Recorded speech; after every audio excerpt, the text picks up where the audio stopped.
तो परमेश्वर का बहुत-बहुत धन्यवाद महान गुरु यीशु मसीह के नाम से कि आज तो बहुत आनंद वाला दिन, बहुत खुशी वाला दिन, हर एक दिन ताज़ा वाला परमेश्वर दे रहे हैं। क्योंकि हमने उस सर्वशक्तिमान ईश्वर पे विश्वास किया, जिसके पास ना कोई चिंता रहता है, ना कोई डर, ना संदेह, कुछ भी नहीं। ना रोग रहता है, ना बीमारी रहता है, कुछ भी राज नहीं करता है। और ऊपर से इस पृथ्वी के हर एक लोगों पे महिमा ऐसे करते रहते हैं, जो विश्वास करे या ना करे। जो ना भी कर रहा है उसके लिए भी परमेश्वर दिन रात कर रहे हैं, ऑक्सीजन दे रहे हैं, सूर्य को उदय कर रहे हैं, फसल फल फ्रूट सब चीज़ों का अरेंजमेंट कर रहे हैं। लेकिन जिसने विश्वास किया है वो साधारण नहीं, असाधारण में अब गिनती आता है।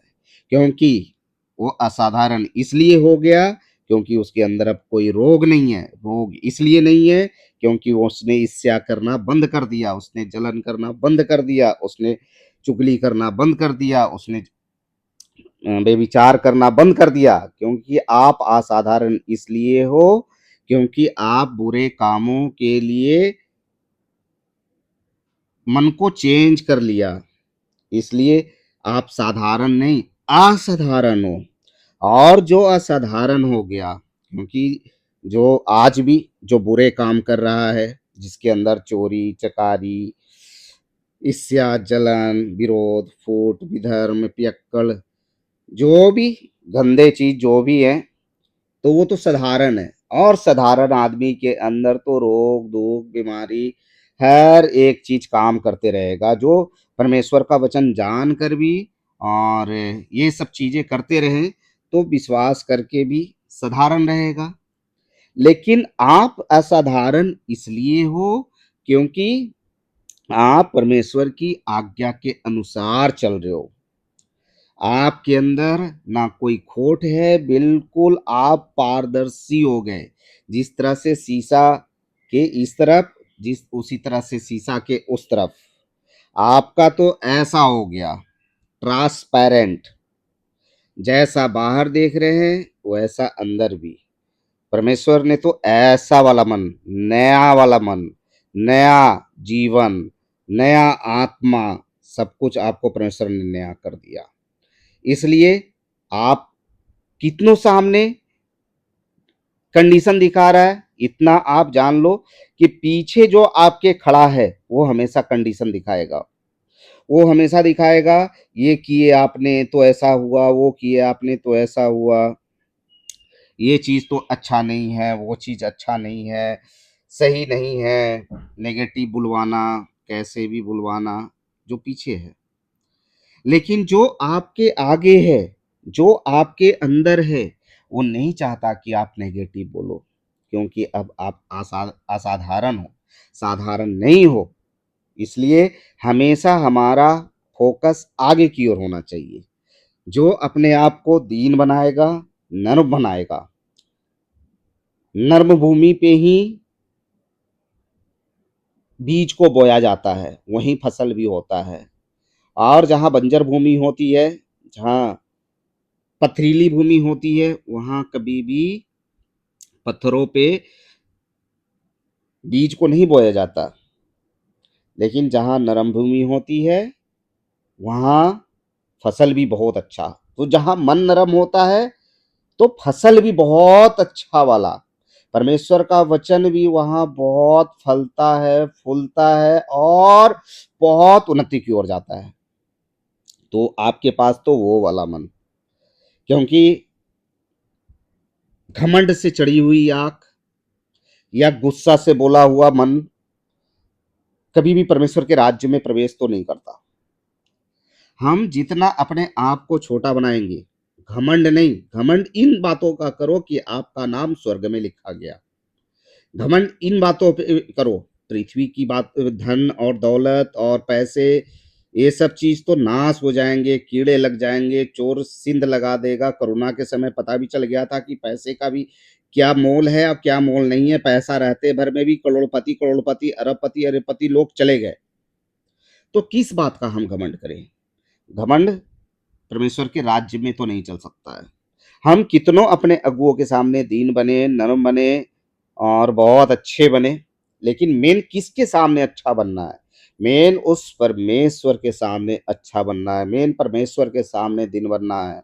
क्योंकि अगर आप 5 का सिक्का गिराओ जमीन पे, अब 500 का नोट गिराओ, आवाज कौन करेगा?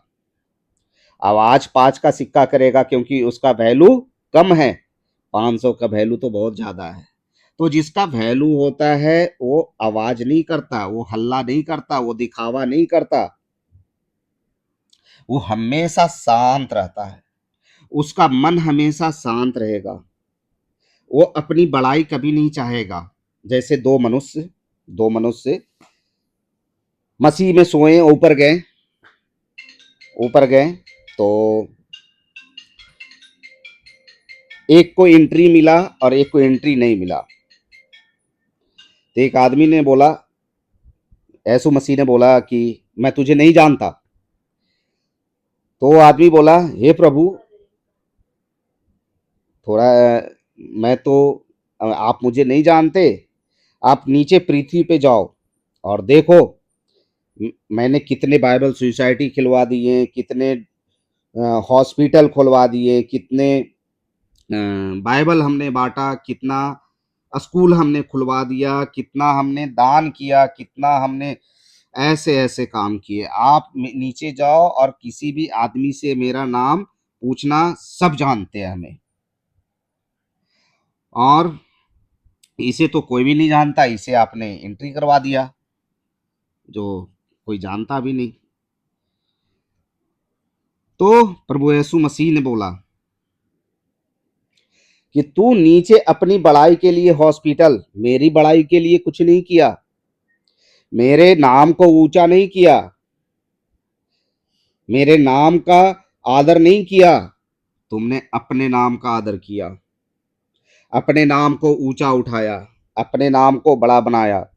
लेकिन जहां जिस आदमी का अंदर एंट्री हुआ है, उसने मेरे नाम को बड़ा किया, मेरी पहचान को बढ़ाई, मेरे नाम का प्रचार किया, मेरे नाम से दुष्ट आत्मा को निकाला, मेरे नाम से हर एक चीज किया। उसने अपने नाम के लिए चिंता भी नहीं किया। इसलिए इसका नाम स्वर्ग में लिखा है और तुम्हारा नाम स्वर्ग में नहीं नहीं लिखा है। इसलिए हमें देखना पड़ेगा कि हम परमेश्वर के साथ कैसे कैसे चल रहे हैं। जैसे यीशु मसीह का नाम स्वर्ग में, उनका नाम तो शुरू से लिखा हुआ था, क्योंकि वो परमेश्वर की आत्मा के अनुसार चल रहे थे। और परमेश्वर का तो ये वादा है, मूसा के समय परमेश्वर ने बोला कि जैसे मैं मूसा के यहोशू को बोला कि जैसे मैं मूसा के साथ रहा वैसे तेरे संग भी रहूंगा, ना तुझको छोड़ूंगा ना त्यागूंगा। वैसे ही आज परमेश्वर बोल रहे हैं कि जैसे मैं मसीह के साथ रहा वैसे ही तुम्हारे साथ, आपके साथ परमेश्वर हैं, वो जो ना छोड़ेंगे ना कभी त्यागेंगे। क्यों? क्योंकि आप तो परमेश्वर की आज्ञा के अनुसार चल रहे हो। आप अपने अंदर दृढ़ विश्वास, संयम, प्रेम, आनंद, कृपा, भलाई, करुणा, सब जो स्वर्ग से आया हुआ हर एक अनुग्रह आपके अंदर सदैव वास करता है। परमेश्वर का हर एक सामर्थ्य, ईश्वरीय सामर्थ्य जैसे यीशु मसीह के अंदर सदैव वास करता था, वैसे आज आपके अंदर ईश्वरीय सामर्थ्य वास करता है। ठीक है, अभी प्रॉब्लम है, कुछ भी अगर किसी को प्रॉब्लम है, आपको प्रॉब्लम है, तो पीछे हमें देखने की जरूरत नहीं है। पीछे तो वो लूसीफर खड़ा है कि देखो ये प्रॉब्लम को और अंगीकार करो। लेकिन हमें तो अंगीकार करना ही नहीं है, क्योंकि आपके आगे परमेश्वर, दाहिने परमेश्वर, बाएं परमेश्वर, पीछे परमेश्वर है। तो किस बात की चिंता? अब हमें चिंता करने की जरूरत तो नहीं है। किसी बातों की चिंता मत करो, परंतु हर एक बात में तुम्हारे निवेदन, विनती, प्रार्थना के साथ, धन्यवाद के साथ उसके सामने उपस्थित करें और मसीह में दौड़ते रहे। संसार में भी दौड़ते हैं, वो तो नासमान मेडल के लिए, लेकिन हम कौन सी दौड़ रहे हैं? अविनाशी मेडल के लिए, वो ताज के लिए कभी जो नाश नहीं हो सकता है, उसके लिए दौड़ रहे हैं। बस दौड़ते रहे, प्रतिफल की चिंता नहीं करें, क्योंकि प्रतिफल देने वाला बहुत अच्छा ईश्वर है और वो ईश्वर के जैसा हमारा देखभाल, आपका देखभाल इस दुनिया में कोई नहीं कर सकता है। इसके लिए धन्यवाद है यीशु मसीह के नाम से।